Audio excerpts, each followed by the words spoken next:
Formalmente afirma el Ciudad de Zamboanga y Municipalidad de Cueycang na China con un acuerdo de hermandad en antes a las 5 del tarde, donde ya se con el firmada na conference room del City Hall.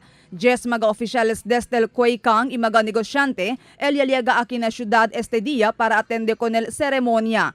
Mismo el alcalde del municipio del Cueycang, si Nong Rong, y Consul General Si Yong del People's Republic of China, base na Cebu, el encabeza con el delegado.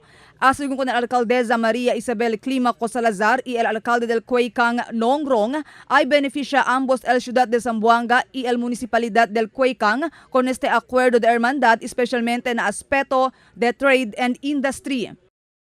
Aside from the sisterhood signing, they're really here interested to find out how they can open up trade and economic relations with Zamboanga City.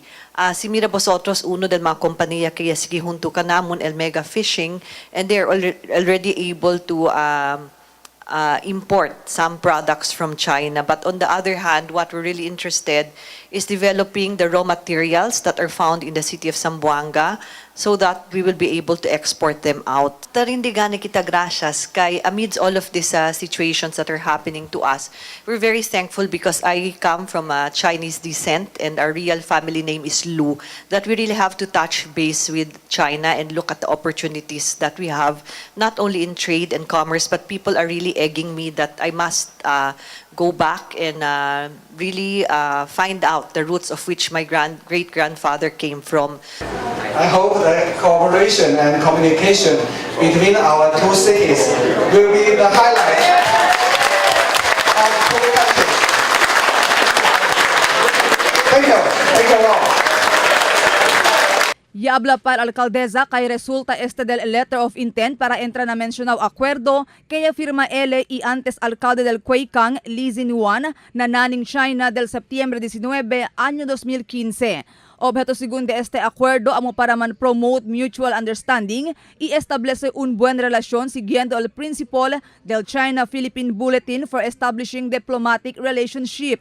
Takra también el alcaldesa que hay tener positivo efecto na acuerdo de hermandad y entre el Ciudad de Zamboanga y Cueycang, el buena relación que establece el presidente del país Rodrigo Duterte na nación de China.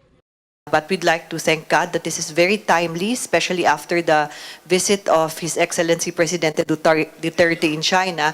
We were able to really have the first delegation. I think Zamboanga City, if I'm not mistaken, will be the first city to sign this sisterhood with China after the presidential visit.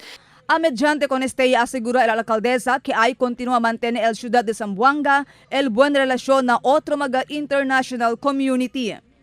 The message that I'd like to bring to our people is that even in our disaster, even during the humanitarian crisis, these international communities have not left us. They are still here. And we would also like to welcome China as the newest member of Partner and Trade for the city of Zamboanga. Presente también durante el firmar del acuerdo de hermandad en antes tarde na City Hall, el otro mga oficiales del gobierno local, el mga oficiales del Filipino-Chinese Chamber of Commerce, el sector de negosyo y otro pa. Marifita Mayo, Dateline Zamboanga.